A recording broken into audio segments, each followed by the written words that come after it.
Howdy, folks. Hope you're doing staying safe. We're doing the review of the Tier 8 D7 Provinciën. I'm sure I'm pronouncing that wrong. I'm not very good with Dutch names.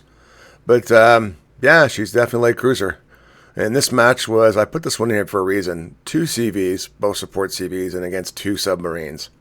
You would think the CV player would start smoking us up, but me and the destroyer, but nope. Anyway, it was a rough random game, if I may say so myself. But it is what it is. So, what's she like?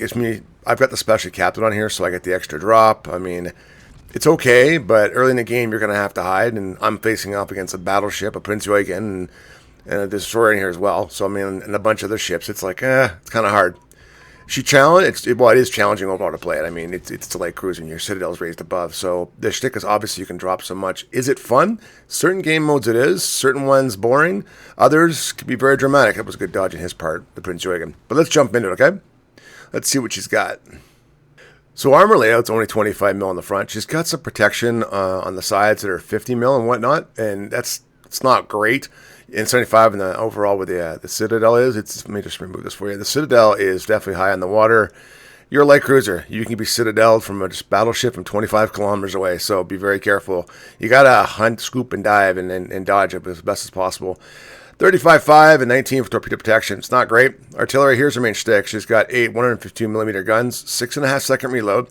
I got mine to 6.1 kilometers out, and she's got 19.6 turret traverse with grease to gears. You really do have to take one of them. And she's got a 13.5% chance of starting a fire, and she'll penetrate 30 mil, which is not too bad. It's not great. It's not bad. Airstrikes, you can have 3 attacks. 13 kilometer range. That's actually really good. And it can penetrate 34 mil. There's a 35% chance of starting a fire. That's her main shtick with this boat. Depth charges. I know I rant about it. That should be 30 seconds wargaming, not 40, please. Maneuverability, 33.6. She's slow, actually, as a cruiser goes. Even with her speed boost, she goes up to about 36 knots. Rudder shift time, 9.1, a little slow. Concealment, 9.3, and of course 5.56 in smoke, and 6.9 by aircraft. But it's kind of relevant when you're going up against 2 submarines and 2 aircraft carriers in a game. That's just heartwarming. I just love those kind of games, don't you guys? Now, I do take main-armor modification. You guys know that as much as possible. I did take the extra speed boost, and I'll get to this in a minute because I needed the speed so I can juke and jive and dodge. Damage control might want to take that, but I would still take engine protection if you didn't want to take the upgrade. I did take main system modification. You could take this one for instead of grease to gears if you wanted the captain skill, but I wanted the aiming as best as possible. The shells are very, very floaty. You could take steering, but I actually took the actual modification for the airstrike, and I'm just going to hover over you guys and see what you get. It does help the airstrikes when you do connect. You don't lose as many planes. I take concealment. There's my flags I take. I do try to start as much fire as possible. You get a damage control party every 57 seconds, which is great. Speed boost lasts 171 seconds, almost 3 minutes, which is great. And I'll tell you why in a minute. The heal, you definitely need to heal on this boat. It's bad. Exterior, I just took the Wargaming Camouflage. They do a great job. I love Wargaming's art department.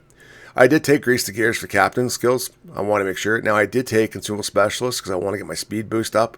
And I did take Last Stand because you're going to get smacked as a cruise all the time. I did take Fire Starter because I wanted actually a little bit more fire because I want to be a fire HE spammer. I did take Consumable Enhancement. It gives me an extra 10% of my speed boost, that up to that 3. You could take Priority Targeting or you could take Incoming Fire if you wanted to, but I don't. Adrenaline Rush, you guys know me, I take that. I did take Superintendent because I want more charges. I go through them all. Concealment, and of course I took RPF to see the pesky destroyers and submarines.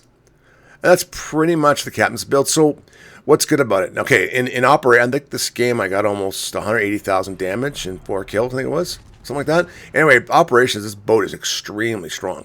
Co-op, it's kind of meh, because the co-op games are over under 10 minutes, or even sooner, right? So you don't get as much damage. If you like co-op, by all means, but it's a good, solid boat. Randoms, Brawl, I would not take into Brawl. I did one game, and I'm like, not really. It's paper mache, so you're going to get killed by a battleship if someone takes a battleship. What's it like in randoms? It's pretty good. I mean, it does its own. You got to hide. I would do the flanks, if I'm being honest. I would not go up the middle.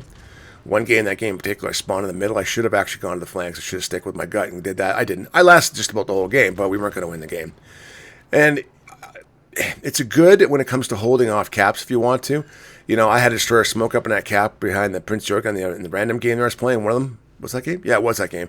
I just dropped the airdrops on him and kept resetting the cap and eventually killed him. I mean, that's how it happens. So it's an overall good boat. Would I spend money to get the cruiser line, the Dutch? Probably not. It only has really one shtick, and I'm more of a brawler, so for me personally, I wouldn't get the line. But overall, I mean, if you like them, you like the ability to do them, I would say get it. If you do operations or a lot of operations or special operations, especially the D-Day one, this thing would be killer. It's great and a lot of fun that way. So you're constantly shooting. But as always, that's my choice. Hey, now tell me, did any of you guys down there in the comments, did you get the Dutch line as well? I mean, did you go for it? Do you have this boat?